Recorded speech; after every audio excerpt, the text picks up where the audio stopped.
Well, welcome to this special session. It's a great pleasure to be able to welcome you to a session on what have we learned from 25 years of the Monetary Policy Committee. A burning question and very relevant one at the moment.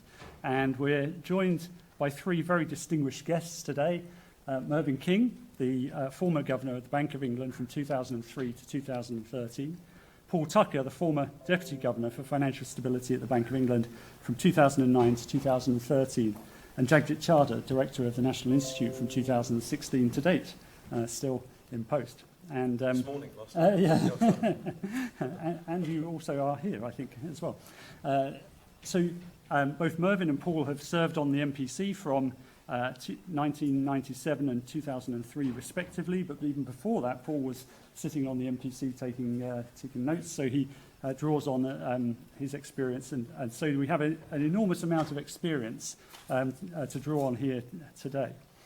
So to set the scene, the background to this session, 6 months ago in London at Gresham College we held a conference on MPC at 25.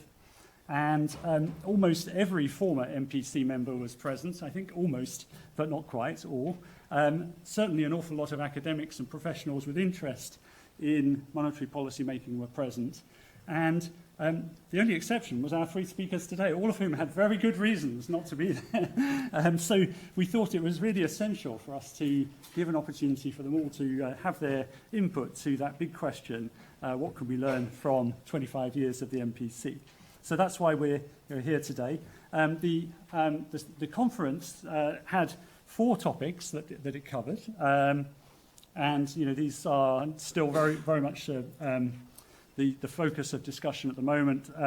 The remit, the decision-making process, the unconventional policy process, and communication. 4 areas where there was a lot of debate about the MPC and its role and how it operates and so on. Of course, we're covering a quarter century, so it's a long period, and a period where we've moved from the nice decade, which Mervyn coined for us, to which is the non-inflationary, consistently expansionary decade, to what has become the very inflationary, low expansionary, the VILE decade, and that's not my acronym, that's Spencer Dale's acronym.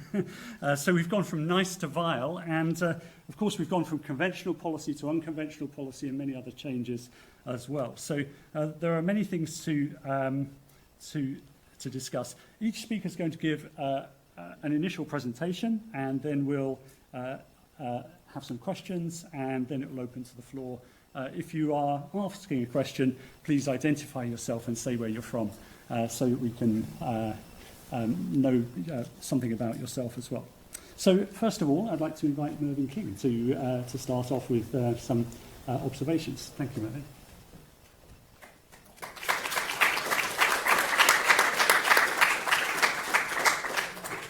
Thank you very much, Paul, and good afternoon, everyone. It's a pleasure to join you at this conference, and a particular pleasure that it's in the Simpson building.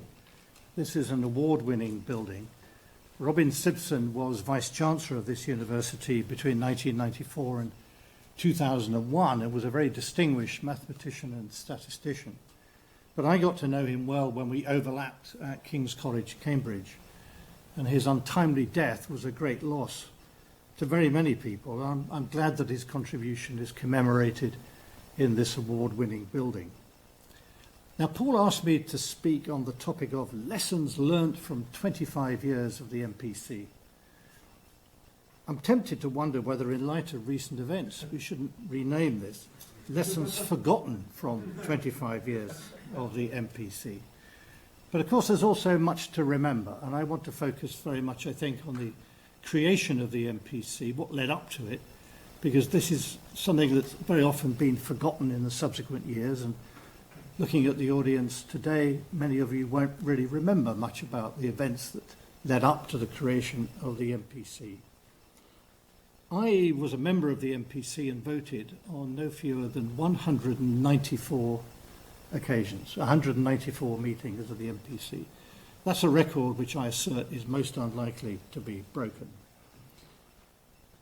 I was there between the very first meeting in June 97 and my last meeting was June 2013. So I hope my reflections will be useful because they certainly span the build-up to the creation of the MPC and its first period of existence.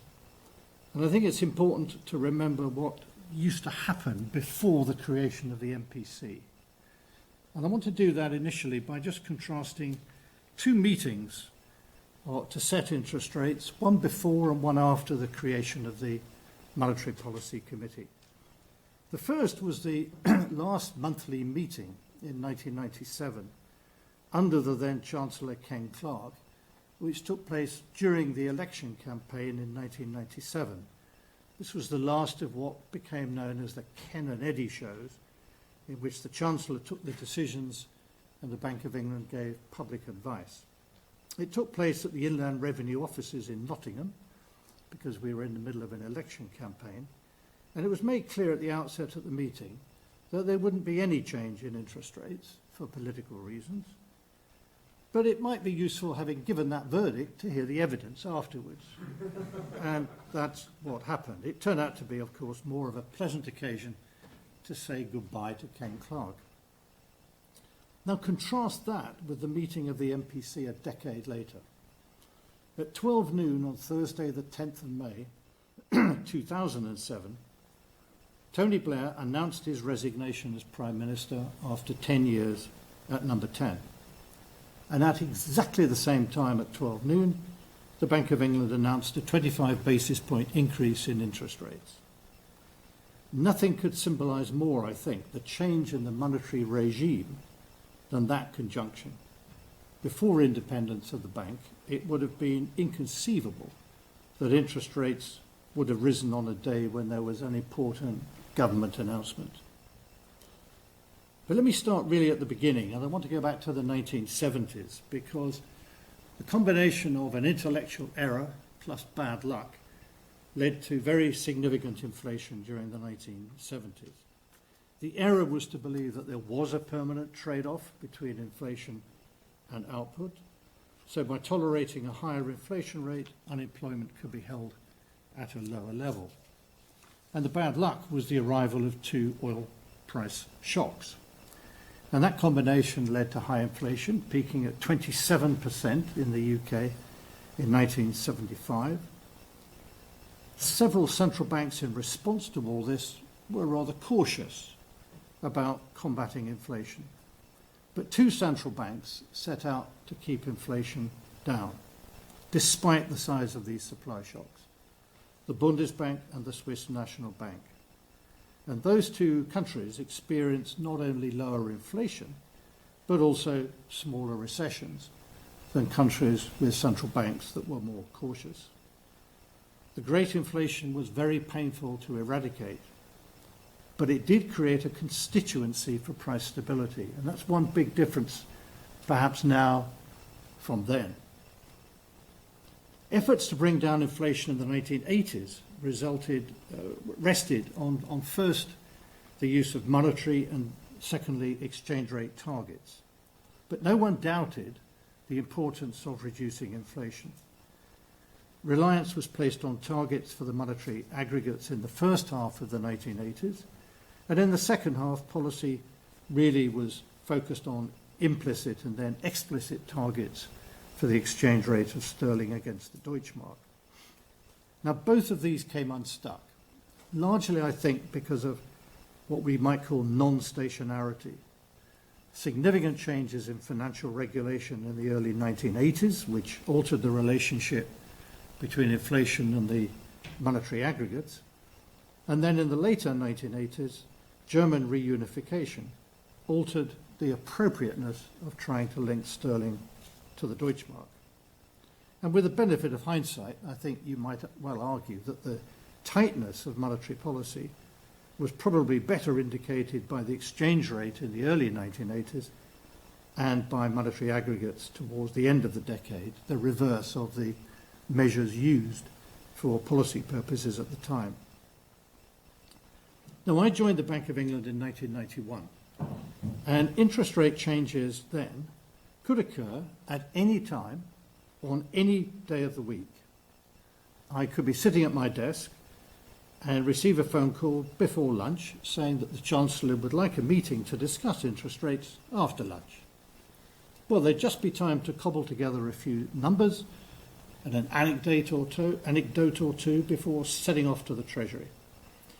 If a budget at that era was well received by the markets, to use the expression that was common at the time, then the government would reward itself with an interest rate cut. The timing of decisions was heavily influenced by political factors such as by-elections, and prime ministers were always conscious of the desirability from their point of view of cuts in interest rates. There was nothing systematic about the process of setting interest rates. So it's not surprising that two chancellors during this period, Nigel Lawson and Norman Lamont, tried to persuade, unsuccessfully, their respective prime ministers of the merits of bank independence. Now, all of this is crucial, I think, because we've moved into a period in which the academic literature has totally forgotten the political climate in which interest rates decisions were made. One of the enormous contributions of the Monetary Policy Committee is simply to make interest rate decisions a systematic process reflecting the needs of the economy. And that, in many ways, is perhaps its most important contribution. Now, the key decade in the movement towards independence and the creation of the Monetary Policy Committee was, of course, the 1990s, with the arrival of inflation targets and a belief that the process of setting interest rates was central to the problem. Intermediate targets had fallen victim to non-stationarity, and so it seemed to make sense to express policy in terms of the final objective, namely inflation. In other words, to adopt an inflation target. And I think two developments accelerated the case for bank independence.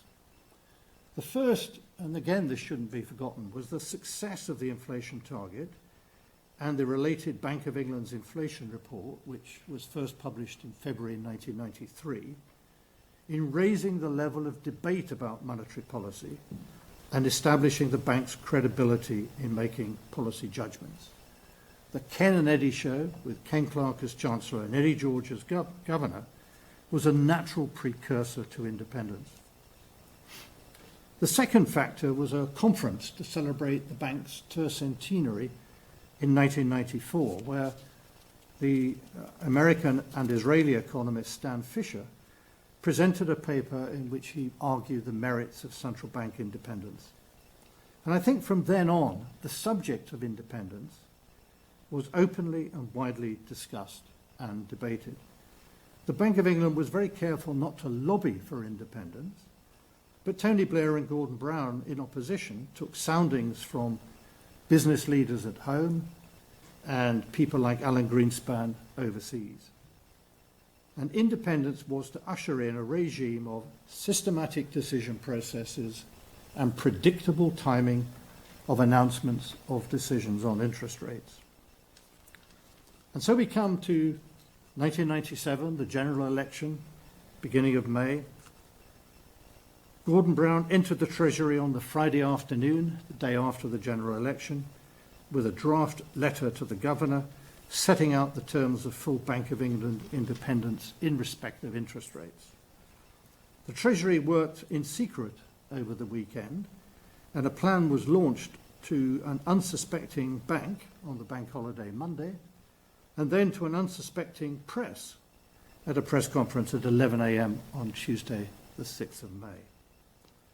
Some journalists at that press conference didn't actually believe what the Chancellor was saying. Having announced that interest rate decisions will be handed to the Bank of England, the press then said, "But you will be there, Chancellor, won't you?" And it took some while for actually to persuade the press of the substance of what Gordon Brown had announced. And if you look back at the newspaper records at the time, you will see that the headlines on the newspapers, both the Evening Standard on the Tuesday afternoon and the press the next morning, banner headlines all over the front page, showing that this was a real revolution in monetary policy. And I think what was most astonishing was that with the help of Paul and his team and my team in the economics area, within 3 weeks, the new Monetary Policy Committee was set up. Literally set up from nothing to an operational MPC process. The process, the new meetings of the MPC started at the end of May, and the first full meeting with voting took place on the 5th and 6th of June 1997, when the committee voted to raise bank rate by 25 basis points to 6.5%. Now, I think it's worth stressing that before the election, there had, of course, been discussions between the Bank of England and the Labour Party, initially with a dinner between two top teams, at which I remember vividly Robin Cook, who was Shadow Foreign Secretary, leant back at the dinner and got his chair embroiled in the curtains and couldn't get back to the table until we stopped and released him from this. There were also quadrilateral meetings and then bilateral meetings between Eddie and Gordon Brown. And the Labour Party in opposition proposed a monetary policy committee, not in the context of independence, but in the context of providing advice to the Chancellor. And there was a great deal of debate about whether there should be voting on such a committee. Some of the bank were absolutely against voting, and I can see why, because when we had some pretty heated discussions in the run-up to the election about how we would describe the process of decision-making among a purely advisory monetary policy committee. And in those preparations, it just reinforced our view that any such committee would just be a halfway house. But at no time did we believe that actually Brown and Blair were contemplating announcing independence as the first act of the new government. So when it came, it was a bolt out of the blue. Now, what happened after that? Well, during the first year, there was a good deal of criticism of the committee for having unanimous votes. People said we were just, there was groupthink, we were simply all voting the same way, there was no debate on the committee. That was just as unfair as the debate, as the press coverage in the second year, which started to criticise the bank when there were split votes for being a bunch of squabbling academics who couldn't agree on anything.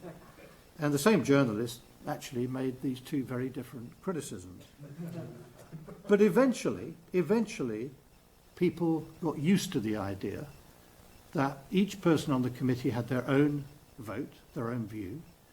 They talked to each other, that's why we had a committee. They listened to each other, and at the end of the day, they cast their own vote. And during the time when I was in the bank, when we would meet on Thursday morning to take our final decision, it was impossible to know what the vote would be. We did not know what the vote would be going into it. And I think that is utterly different from almost any other central bank, certainly from the Fed. People were allowed to give their own view, and the decision that was made was the result of majority voting among those 9 members. And no one could anticipate where that would go.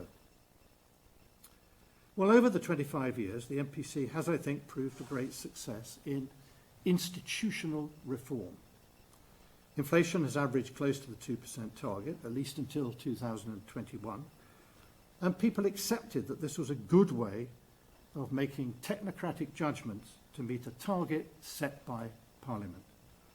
One of the things I recall very much during the MPC period was that as we went around the country, and everyone on the MPC would visit different parts of the UK, I went to a regional visit every month, and you'd meet business people who might say after a discussion or presentation, well, I don't really agree with the decision you made at the last meeting, but I'm very happy that you are making the decision, because all the arguments I would have made were made at the meeting, and they're in the minutes, so I know that the case I would have pressed was pressed to the committee, but overall, on average, the committee decided to reject it.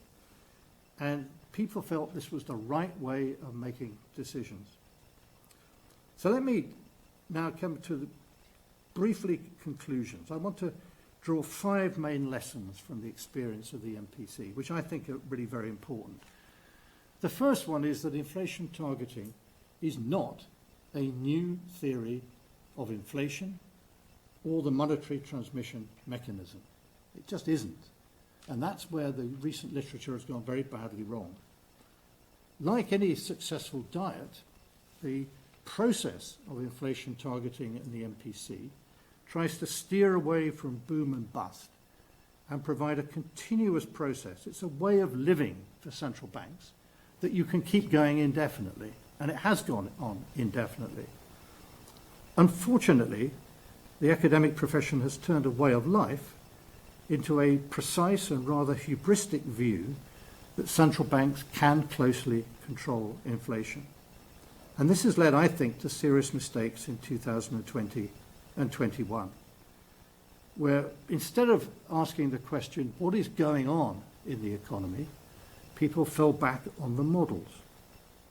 And they said, well, big fall in demand, this is like a business cycle recession, only bigger than normal. We better do a lot of QE to support the economy. Forgetting that although supply had fallen very sharply, so had demand, what we did not see was a large gap between demand and output, an output gap, that would have justified a strong stimulus to demand. Indeed, when supply falls very sharply, it's a very strange time to think of boosting demand. Now, belatedly, Jay Powell said last week at Jackson Hole, we are taking forceful and rapid steps to moderate demand so that it comes into better alignment with supply and to keep inflation expectations anchored. Now, this is not rocket science. If you're really old, you could remember a time when textbooks said inflation reflects the fact that too much money is chasing too few goods. Well, COVID guaranteed that there were too few goods, and then central banks managed to create too much money. That common sense, which is really first-year economics, should have guided policy in 2020 and 21. And the reason it didn't, I think, is that central banks have become rather captive to a particular academic view of how to think about monetary policy. So that's the first lesson. The second lesson is money matters. It's bizarre for a central bank to stop thinking in terms of money when inflation is a nominal phenomenon. You just can't explain inflation in a model with only real variables. That really is first-year economics. And the attempt to do so by assuming that inflation can be explained, first of all, by expectations, and secondly, by the fact that expectations are driven solely by the inflation target, that's an example of a loss of common sense and a failure of imagination. It's totally circular reasoning. If you have an inflation target and you say, what drives inflation in the medium term? Well, the inflation target does, so we needn't worry about it.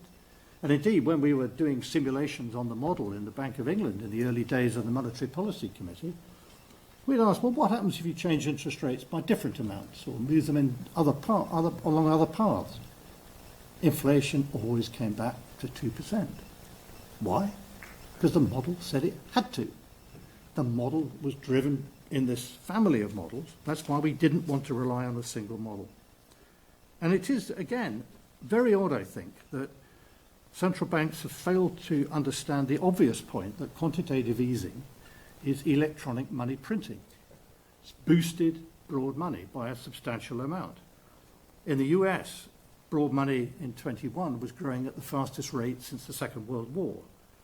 Here, M4 growth peaked in February 21 at 15.5%.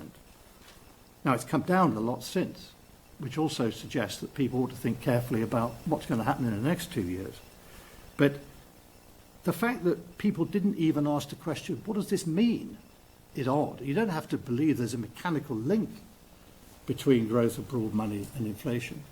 But to ask yourself the question, what's going on in the economy and where will this lead? The third follows, I think, from the third lesson, I think, follows from the first two, which is set policy in the world and not in a model. Forward guidance was introduced really around 2013, 2014, and I think it's failed. It's not time consistent. there is something very weird about the idea that you can predict where you think interest rates will be 3 years from now, particularly in a point forecast, which is what you see in the US Federal Reserve dot plots. The problem was that with a difficult situation where growth was slowing, inflation was close to, but probably a bit below target, people were desperate to find new policy instruments. But saying what you think you will do 3 years from now is not a policy instrument. It's a statement of where you think the policy instrument will be set, and you can't possibly have the information available today to know coherently where rates will be. You will change your mind about where rates will go according to the data. And I think this belief that you could pretend that there was a model in which forward guidance seemed to work and a model in which all kinds of fancy gimmicks seemed to be a good idea reached its peak in August 2020 when the Federal Reserve introduced, at the worst possible time, a regime of asymmetric average inflation targeting. You know, we can control inflation so precisely that we're going to offset the cumulative undershoot of inflation below 2% in the last few years by allowing inflation to go over 2% for a while and then bring it back. That was clearly hubris, and it looks absolutely extraordinary now. It's gone, essentially, already. The fourth lesson is abandon point forecasts. I mentioned this before. The early Monetary Policy Committee did abandon point forecasts. We refused to make forecasts saying that inflation will be 3.4% next year, 4.1% the year after, or so on. We wanted to talk about risks. And we deliberately constructed the fan charts, which the Bank of England pioneered, in such a way that we did not reveal a mean or central view, because we wanted people to focus on the dispersion, the risks. What are the risks to the outlook? That is a sensible way to communicate policy. It's not sensible to make point forecasts. And I think that in recent years, the MPC has slipped back into slightly bad habits in this respect. And the last one, the fifth one, is focus on trying to understand the real equilibrium or disequilibrium of the economy. What's going on in the economy? Most models don't do this, nor should they. The whole point of a model is to have a simplification of the world in such a way that you can get your head around one narrow problem. And most of the models which are being used to think about monetary policy are drastic simplifications of what's happening in the world for good reason, because it's too complicated. But they are helpful in getting intuition about certain ideas. But what they're not is a description of the world. And that really has to happen. So I think that whether you think about what are the consequences of the secular fall in long-term real interest rates since 1990, whether you think that there's a problem of secular stagnation for a decade since the financial crisis, these are big questions that have to be answered to set policy, but they can't be answered in the context of most of the models that are being used to construct monetary policy at present. So those are the 5 big lessons, I think, which are, inflation targeting is a way of living, not a theory of the monetary transmission mechanism. Money matters. Set policy in the world, not in a model. Abandon point forecasts. Understand the real equilibrium or disequilibrium of the economy. So let me conclude with an example, I think, of successful policy in coping with supply-side shocks, which is the sort of challenge the bank is facing today. From the middle of 2007 until the end of 2008, the sterling effective exchange rate fell by 25%. That's the largest fall in the sterling exchange rate in the post-war period. In contrast, the fall in sterling that people are talking about today, as of this morning, it's only 4% below where it was when I left the bank in 2013. So this was a massive fall in the exchange rate. And we knew that this was going to lead to a significant rise, not just in import prices, but in the price level of tradable goods and services. Assuming that non-tradable goods and services prices remain constant, then the domestic price level would rise by, somewhere in the region of 8 to 12 percentage points. A huge figure.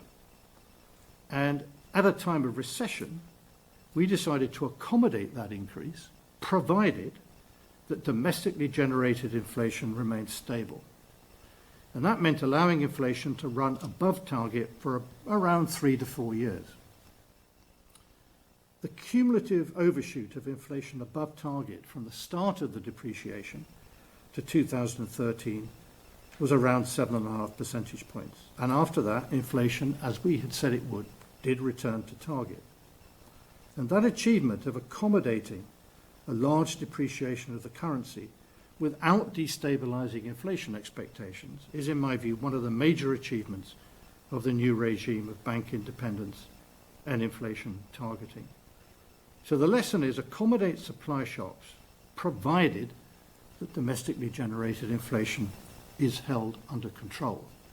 And the problem we face now is that core inflation, domestically generated inflation, has risen quite significantly because of the monetary injection in 20 and 21.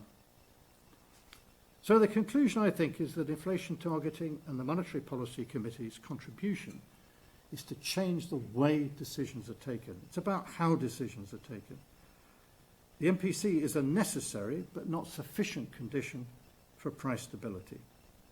The recent problems that have been identified, and you can see in the inflation rate, have nothing at all to do with the mandate of the Bank of England. They stem from mistaken ideas promulgated by theorists who have persuaded central banks to set policy in the model and not in the world. So I don't think we should blame individuals or even central banks for the mistakes. They resulted from flawed economic thinking. But after 25 years, I think the Monetary Policy Committee is a good way of making monetary policy, and it's here to stay. Thank you very much.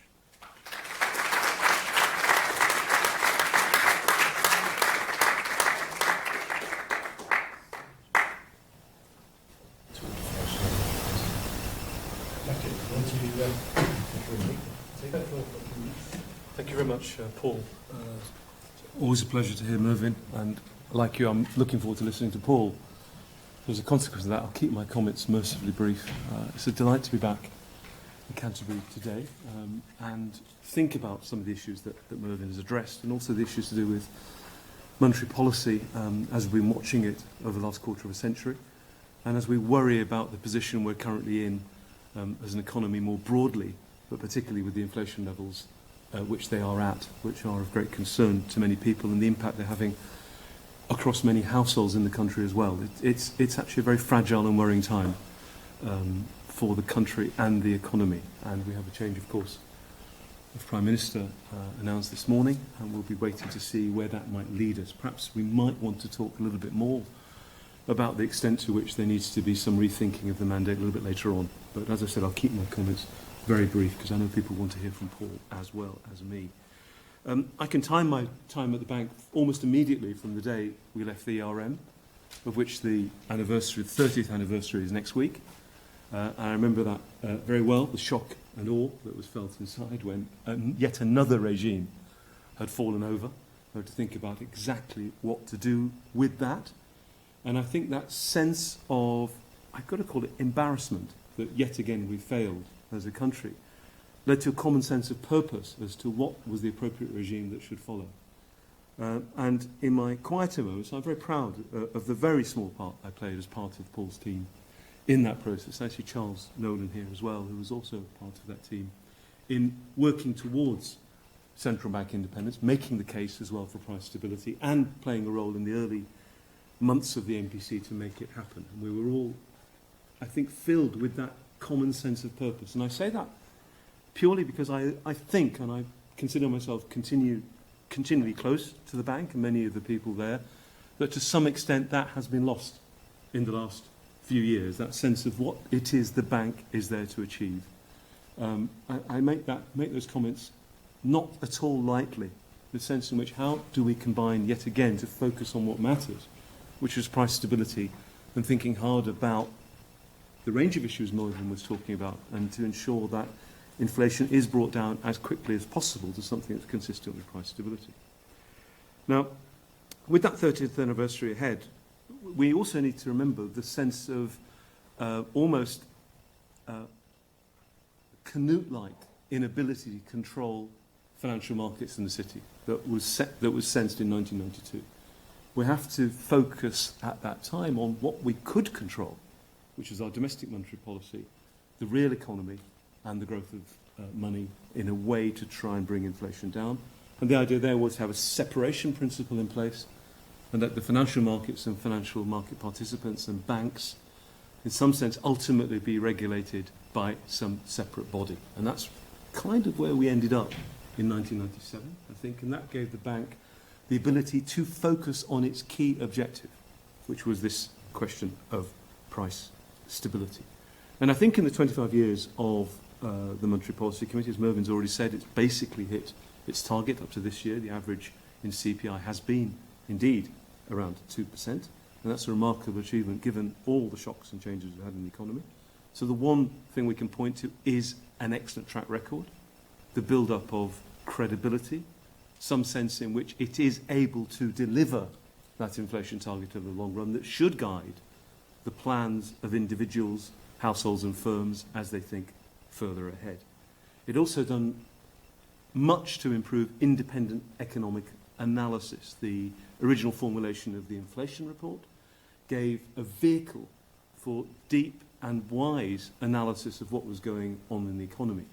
I think some of the reforms from the Walsh report of 2015 has diluted some of that to the extent to which it's not entirely clear, inflation report to inflation report, who is speaking about the economy to those who care about the economy, whether it's market participants, people in the media, or more generally the population at large. I think some element of that direct communication has been lost. But if I go back a second, the original inflation report, the move to models, not just one model, a suite of models in which the working was showed was very, very important. People were able to replicate and think very hard about the issues that the bank was raising. And these, of course, led to myriad numbers of PhDs being written around the world as people thought about these models in a particular way. The transparency was new and very welcome. We had an idea of not only when meetings were going to happen, but they would happen, decisions would be taken, and we'd know which way every individual member had voted. This was a new and novel occasion. This led to individual accountability for decisions and meant that individual members of the committee had to defend, or at least be prepared to defend their views, if not only internally in the bank, externally at a range of speeches that they might make across the spectrum. It's the spectrum we've already talked about, from Main Street to Wall Street or the city. Even that, I think, has turned into a dribble in the last few years as well, the level of academic accountability. One of the things we set up, and the Money Macro Finance Society takes much credit for that, was a twice-a-year round table where academics, market participants, and heaven forfend, even journalists would come into the bank and ask questions about current policy decisions, ask for short papers to be presented, and have an interaction. That itself stopped as a forum, I think half a decade ago now, sometime during the previous governor's reign. I think that has also limited this need to discuss. There's a famous speech of Mervyn's talking about divided we stand, united we fall. And I think we need a lot more of that in a world of uncertainty and risk. We need to knock heads together and ask some very hard questions and be prepared to be asked by people outside the bank as well as inside the bank as decisions that are being made. So if I point to the successes, they're clear, and much, therefore, of the regime that is currently in place ought to continue to remain in place. It is a very good way of doing things, to ask experts to make decisions, to pursue a target that we think society wants. Therefore, very important that we continue to make that case that price stability is important, ultimately, for whether it's poorer households or any individual planning over the longer run needs some sense of where the price level is going to be in order to make the best plans or the optimal plans that they have in hand. So What in this period has gone less well? And I think I'm going to focus on that for a few minutes and then I will hand over to Paul. I think increasingly forward planning has looked poor. The best example of this is the reversal of quantitative easing. I've been saying for a decade now, it's got too large, it's been in place for too long, and we need to plan for reversing it. Particularly strongly last year, I made the case that when interest rates were at the lowest they were ever likely to be, there ought to be a clear plan as to how quantitative tightening would occur. The quantum of QE doubled from 2020. I take some issue with Mervyn if I'm allowed. I know I'm sitting next to him. I'm a bit more sympathetic to the interventions. At the point of COVID, it was a huge shock, the like of which none of us had experienced before. And I think the bank had a choice between acting as a lender of last resort in the debt markets or entering into QE. I would have preferred the former, but the second was arguably a less preferable second best. And I would have also preferred the interventions at that time to be clearly state dependent. We are in a crisis that none of us have lived through before. We will cut bank rate to 10 basis points. We will have extra QE if we don't want to get into the money markets, but we will reverse it as soon as we think we're heading out of the shadow of COVID. And that was last year. And nothing was said in terms of forward planning. We now have a situation where I think the bank has been forced into making comments about quantitative tightening at a time when bond markets are being broiled and there will be some greater difficulty in executing that plan, it seems to me, than had we been much more transparent about it last year. I think the bank's focus has been diluted with the other committees in place. The Financial Policy Committee and the Prudential Regulatory Committee are both, to some extent, diluting the focus on price stability at the top level of the bank. The governors are permanent members of all these committees, and I question whether that's an optimal structure. There will be discussions about that later on. I know colleagues in the room have been working on that as well. I think that lack of focus has fed into less than clear communication about policy, the policy stance, the extent to which interest rates would have to move away from historically low levels and just be normalised. A change in interest rates doesn't imply that monetary policy is tight. It's a completely obvious, and if I may use Mervyn's phrase, economics 101 type statement. But throughout the course of last year, we were regaled with arguments as to why a change in interest rates would lead to tight monetary policy. I'm afraid bank rate, even today, with the inflation rate that we've got, does not imply that monetary policy is tight by any means. And I think the normalisation process has been poorly handled. Now, again, I would prefer, and I think, again, I may diverge from the views of Mervyn and Paul on this, some discussion about interest rate paths, rather than everything being focused on the next interest rate step. It almost puts too much pressure on the Monetary Policy Committee to absorb all information and make a decision on the day. I know the debates about the extent to which policy should be thought of as a Markovian process where all information is contained and decisions are made. But I do think in a world of uncertainty and the management of risk, it does make sense to spell out the path of policy in response to that. And if news comes in that's better or worse than you've anticipated, you can alter the path without necessarily having to have large changes in interest rates. But that's a debate for another day. The communications policy has not been helped by the elongated process following the Walsh review, as I've already mentioned. And I think at the end of all of this, and one more point I'd like to make, is that 2 points emerge, I think, that resulted from these tactical errors, let me call them, that were carried out. One is we had a debate last year about whether inflation can be transitory or permanent. This befuddled me, because with an independent central bank that controls inflation, it's entirely the central bank's decision as to whether inflation is transitory or permanent. It's not something outside of the system that you just have to accept. What central banks do will be the thing that determines the extent to which inflation is permanent or transitory. But this is a debate mimicked by central bankers around the world. But at every point, it befuddled me that they would say such things when it is their responsibility to control inflation. What they needed to do was understand the shock, work out the appropriate responses, and manage the risks accordingly, not make ex-ante huge statements about the extent to which inflation was transitory or permanent. But all these errors, I think, have then also led to a problem where the consolidated government balance sheet is terribly blurred. It is in somewhat of a mess. It's very hard to know exactly how we will be able to extract ourselves from this. And this leaves us worried time and time again that when bank rate is not raised, that there may be some other more worrying reason that the government is now worried about the fiscal implications. We have a balance sheet that is heavily skewed at zero maturity.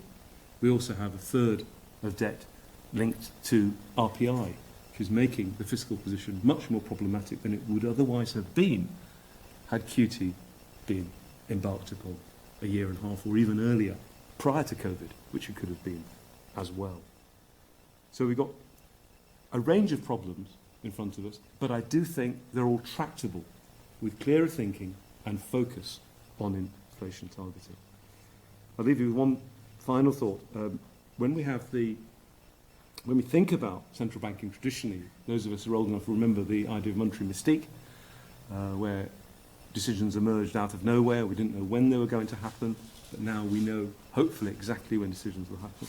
And I think the origin of a lot of that is, of course, Montague Norman, who was probably the person who coined the phrase, never apologise, never explain, but it's also been attributed to Disraeli and even Charles I. So I have to be very careful. That's not you, Charles. It's a different Charles. But I think we're in the world in which I'm not going to get into the world of apologies. I think that's something that's too political and something I don't want to have central bankers being asked to do. But what they need to do is explain.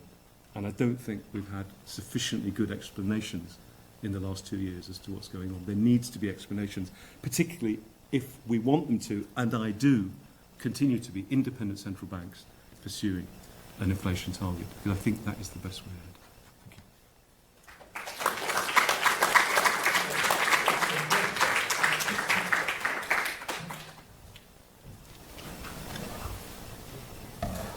Paul, thanks very much for inviting me. Can you hear at the back? It's very nice to be here indeed, and that the 25th anniversary of the Monetary Policy Committee happens to fall when it does is quite something. I completely agree with pretty well everything Mervyn said about how desperate things were before the MPC, how things improved during the 1990s and how the regime has worked well. In terms of my own history, for what it's worth, I was private secretary to Governor Lee Pemberton when inflation targeting was introduced, partly because Mervyn was quickly ready with an alternative regime after we fell out of the ERM. I was the head of Monetary Assessment and Strategy Division with Charlie and Jagjit when the MPC was created, and so although the contents of the paper Mervyn described were dictated by Eddie Mervyn and Howard Davis, I actually held the pen for that. I'm not sure I've ever told you this. When I saw the size of the Labour majority, I did think they would do it very quickly because I thought that was the rational thing to do. I then took the minutes of the MPC alongside two other colleagues for 5 years and then became a member of the MPC for, I don't know, about a dozen years. So Paul's essay title is Lessons from 25 Years, and I'm going to answer it in a slightly different way, which is what would one change now, given the lessons from the past 25 years, given the malaise that monetary authorities seem to be in across the Western world. That they are in some difficulty, I think with Mervyn, is partly to do with models, but I also think it's because something else has happened, that it ended up looking easier than it is.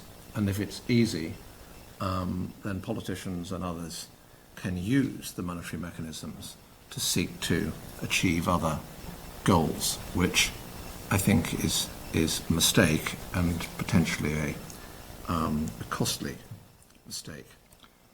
When thinking about the regime, and I've written about this in the book Unelected Power I wrote about delegated power, one has to think about the regime itself, what Mervyn called the mandate, I would call the regime, and the stewardship of the regime. And I'm going to break my remarks down under those two headings. Under the regime, The first part of the regime, and the most important part of the regime, is the law. And the law, the primary legislation in this country, puts low and stable inflation, price stability first. It is a lexicographic objective. I think that is a good thing. Implicit in that choice of Parliament is that there is not a long-term trade-off.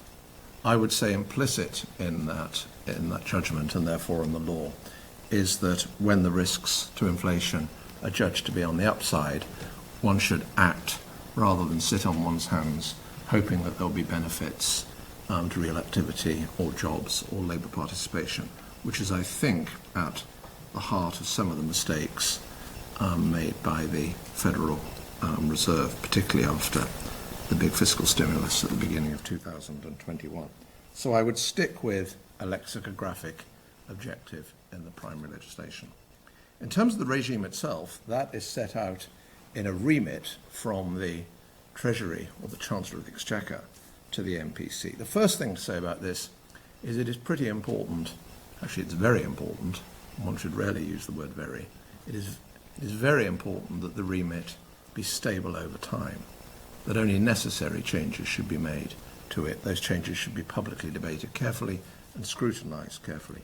In fact, this is more of a problem with the Financial Policy Committee than the Monetary Policy Committee. There has been a tendency over relatively recent years, the last half decade or so, to add things to the remit. The remit for the FPC has grown from under 10 pages to closer to 25 pages. The MPC remit has increased again. I think not just a useful thought experiment, but I think something the remit writers should do is next year, in their first draft internally, delete everything that has been added since 2013 and ask what they really need to add back into the pre-2013 remit for the FPC and MPC. And I would encourage you, those of you that follow these things, to kind of conduct that kind of study yourselves, or even NISA actually could do it. I should declare that I am the president of NISA, thanks to Jagjit's generosity.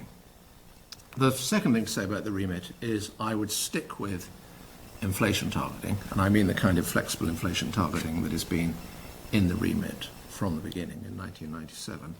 And two great merits of this is that any of you can go home and explain to your mates or to your parents why it is sensible to try to achieve low inflation and why the main instrument for achieving that is interest rates, since when interest rates change, this turns up in people's savings rates, if they're lucky enough to have savings, or borrowing rates.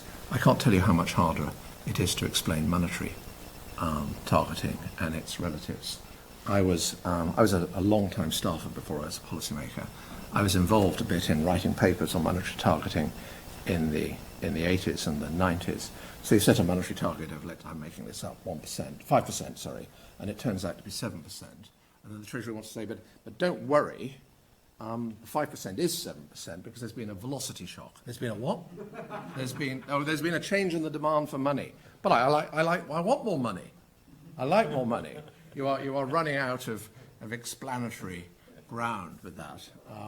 The very fact that people are very annoyed about how inflation is in this country, in the States, in parts of continental Europe, is for me evidence that that part of the regime is working. They are meant to deliver inflation around 2%. They're not. What's going on? What's the explanation? There are two things I think I would put into the remit that aren't there. One of them concerns quantitative easing. I wouldn't have guessed this, but it turns out to be useful to say that the MPC needs to explain, which means the individual members explaining how quantitative easing works if they use it. One of the first things that the MPC did in 97, 98, I was still a staffer at the time, is it published a document on the monetary transmission mechanism. I think it is quite hard across the MPC membership as a whole to tell which ones of them hold to the signalling theory of quantitative easing. And if you hold the signalling theory, then it's not obvious why you need to do very much QE at all to emit your signal, or whether they hold to the term premium theory of quantitative easing, in which case, why should reducing the term premium affect the path for aggregate demand in the way that it does? One needs a theory or an account of that, and most importantly, a quantified account. Whether in the UK or the US or continental Europe, it is quite hard to discern if the committee, the FOMC, judges that they need that much more QE, well, how much of an effect will that much more of QE have on the outlook for demand in a year or so, inflation in 2 years or so? I think that's a gap, and I think it's a gap which the remit could reasonably say, we don't want to live with this gap. You've got to say something about this if you're going to use that instrument. The other thing, and this touches on something that Jagjit said, well, for what it's worth, I think it was a mistake to do QE in 2020. I say this with zero hindsight. I thought the problem that was faced by the Bank of England and the Federal Reserve and others was a complete snafu, malfunction in government bond markets at a point where it was absolutely vital that cash reached the government. I think that those are circumstances better met by a market maker of last resort operation, in which case it would be unwound, the bonds sold back, and you might not have to buy many bonds when conditions stabilise. But the key thing is not that my judgment is right, although it's the judgment I definitely hold. It's that I think the remit should say, when you are doing QE because there has been some kind of thing go wrong in financial markets, you need to explain as a committee why you are doing QE, which long-lasting QE, rather than doing market maker of last resort. Steve Chetty and I published a little piece via Vox EU, which identified 5 purposes that you could have as a central bank in buying government bonds in the market. QE has a particular purpose, and not all purchases of government bonds can be kind of warranted in terms of monetary policy. The final thing I would say about the substance of the remit, and here I don't have an answer, is that once all the central banks have got through the current problems, as eventually they will, unless we are very lucky, we are going to be back to the problem of a low long-run equilibrium rate of interest, and therefore the problem of hitting the zero lower bound more frequently than our generation of policymakers would ever guess. And what's to be done about that? Does that mean that there should be stronger automatic fiscal stabilizers, or does it mean that there should be a higher inflation target? I thought at the time that it was a mistake for the Bank of England and the Treasury not to review that big question 5-6 years ago. It will still have to be addressed. It's a very awkward one. I also want to say something, this falls under kind of remit as well, or regime, which is appointments. I want to make a contrast between the MPC I served as secretary and joined as a member with the MPC in recent years. The early MPC had, at the beginning, at least 4, I think maybe sometimes 5, members who were deeply versed in where monetary theory meets monetary practice. All the questions that arise if you actually want to do quantitative easing or forward guidance or something else. I'll name them. Eddie George, Mervyn King, Charles Goodhart, Ian Plentyleaf, and later myself. By the time Mervyn was governor, I think that there were 3, maybe 3.5 people on the committee who fulfilled that criterion. I think since Paul Fisher retired from the committee in the mid-teens, the numbers would either be 0 or perhaps 1. Now this, and this is the point of making the remark, this is an environment where I think that Eddie George Mervyn's predecessor and a great central banker, may not have ever got on to the Monetary Policy Committee, let alone become Deputy Governor or Governor. And I think this is not a fanciful conjecture, because I can't quite see how his skill set would have been valued sufficiently to get onto the Monetary Policy Committee, even though most people think he had a pretty good run as chair of the MPC. So there's a serious point there. It's not about choices of governors or deputy governors. It's a point about the skill sets that you want on that committee, and you want it running from people coming out of the Harvard and MIT or even LSE departments to people with that skill set, to people from outside, but either business economists or different kinds of academic economists that can challenge. Now, that's all about the regime in the broad sense. A few points on stewardship. Some of this will echo what Jagjit said, but I may be slightly more straight about it. First of all, although this sounds trivial, I think next week the bank should announce that it's going to rename its inflation report rather than calling it the Monetary Policy Report. And the point of renaming it the Inflation Report is that it reminds everybody, including themselves, that there's a lexicographic objective. Whereas the name Monetary Policy Report, what it conjures, maybe even internally, is we've done this inflation stuff, it's all anchored. What else can we do with the monetary policy instrument? In the run-up to the 2019 election, Charles Goodhart and I attended one or more meetings with a think tank that was advising the Labour Party. I mean, we had bipartisan discussions. I don't have a partisan bone in my body. And they were talking about using the Bank of England's balance sheet and other things for directing credit, which actually someone like me could devise schemes for doing that kind of pretty easily, probably during an afternoon. And I said, well, why do you want the Treasury to do this rather than the bank? And they said, because the bank's better. That was honestly the answer given. And I said, well, actually, if you give the responsibility to the Treasury, the really smart people will want to be in the Treasury. If you give everything to the bank, all the smart people will only want to be in the bank, and then you'll discover that elected government has been reinvented in an unelected institution. So actually, I think returning it to being called the Inflation Report is an important internal disciplining device. The second thing, this is where I echo Jagjit, I would not announce the inflation report forecast and the minutes and the vote at the same time.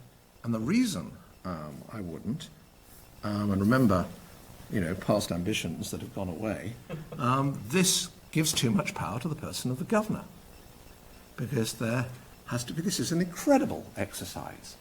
I will say something about the Federal Reserve, which is easier to say, although when I would say it in the States. So members that serve on the FOMC say it has become harder to have a policy debate in the FOMC itself in their second session since the press conference has been released, has commenced immediately after the policy meeting, because what the incumbent chair and the previous chair most want to do is get out of the room and prepare for the press conference, which is kind of an arduous thing. But actually, you need this discussion, and you need to be thinking about what to do, not about what to do and how we're going to write it up and what does this mean for the inflation report right now, all in a couple of 2 afternoons. And people with a bureaucratic skill set, and I once had one, are very good at exploiting that kind of time-constrained need to do all of these things together. The third thing I would say, this echoes Mervyn, I think the bank and even more the Federal Reserve need to re-emphasize that money matters and include monetary analysis, not just credit analysis, in their publications and in their statements. And then let me say something about forward guidance. I think, first of all, I'm going to differ very slightly from Mervyn on this. I think, first of all, and I think this was really bad, it is vital to distinguish between Woodfordian forward guidance when you are stuck at the zero lower bound and you are trying to embark on this time-inconsistent policy that may work, one can have a legitimate debate about that. But using the same sounds and scribbles, forward guidance, for talking about what you're going to do when you are not stuck at the zero lower bound, cannot possibly have the same analytical grounding, and also, I would say, is foolhardy, precisely because you don't know what is going to happen in the world. And the way I would sum it up is, don't talk about yourselves, talk about the economy and talk about the economic outlook. And the more you fall into thinking that talking about yourself, what you will do or won't do, is what your job is about, it might help compress volatility on Wall Street and the City of London, but you will have started to take your eye off what is actually going on in the economy and the balance of risks to demand and inflation over the years ahead. The other thing to be said about it, which is separate from that first thing, is that forward guidance of either kind can't possibly work unless there is a stable supermajority in the committee. Because if we agree some forward guidance today, and then next month part of the majority splinters off, they supposedly made a commitment for 5 years, but they've changed their minds in the meantime, obviously it doesn't work. So what forward guidance does is this is another route for pushing a one-person, one-vote committee towards a leadership-led committee. And here I may differ a bit from Jagjit and say Tony Yates. I think, and you know I think this, I think there is a trade-off that needs to be recognised between the benefits of saying what our state contingent path is and the costs of losing one person, one vote when people in the committee say, I really don't agree with that, and you, in the shower in the morning, you're thinking about your vote. The reason things were unexpected on Thursday mornings, same for me, I never knew what the vote was going to be. You're so busy thinking about what you yourself should do, you haven't really got time to think about what all the others are doing. You're thinking about their arguments. I changed my mind, at least once when I heard arguments, but I didn't spend my time thinking about what was going to be the outcome. Somebody in America said to me once, when I was in office, why did you dissent on this vote? And I said, well, I haven't dissented on anything. And they said, but you vote. Oh, I said, oh, you mean I was in a minority? Oh, yeah, that's because I thought the other lot were wrong. But I wasn't dissenting. I mean, in a sense, the whole language of dissenting is crazy. I mean, you dissent from their right to reach their own view. This is, so I think there's something, a kind of slightly dramatic way of putting it is trying to emphasize something tremendously important. What Mervyn didn't say about the minority votes, the split committee and the second year of its existence, is that Mervyn and Eddie were voting in different directions. This was, I could tell you, I was the mute scribe at the time. This was quite something. They were both very good at what they did, and the world could see that they were disagreeing. Later, I sometimes voted against Mervyn when Mervyn was in the majority, and sometimes when Mervyn was in the minority. I can remember on one occasion, Charlie Bean and I said, what's he doing? I don't know, I've got to concentrate on what I'm doing. This was all a strength of the committee. Ask yourselves whether you're completely satisfied that it has been sustained over the past half decade or so. I think I will end there. There are some other things to be said. None of that is very dramatic. None of it amounts to, let's go back to monetary targeting, on which, by the way, remember that when everyone says that Margaret Thatcher was devoted to sound money, I think she believed in sound money, but she never quite managed to deliver it, because being a politician, she couldn't stick to her better instincts, because she had something more important to do, which was win elections. And the things that distinguishes us, as we were, and the current incumbents is only one thing. It is not that we were smarter or more dedicated to the public welfare or anything like that. It was we were given a narrow mandate and we weren't elected. And the incentives, and this is where I want to end actually, is tremendously important. The more you pile on central banks, Christine saying that she's a champion for climate change, this is a world where you could disappoint on the delivery of price stability, but still your public standing would remain intact because you were seen to be a warrior for good things. And the reason, these people are just human, and it is about harnessing their incentives for professional esteem and public recognition to do something quite narrow, but which is tremendously important.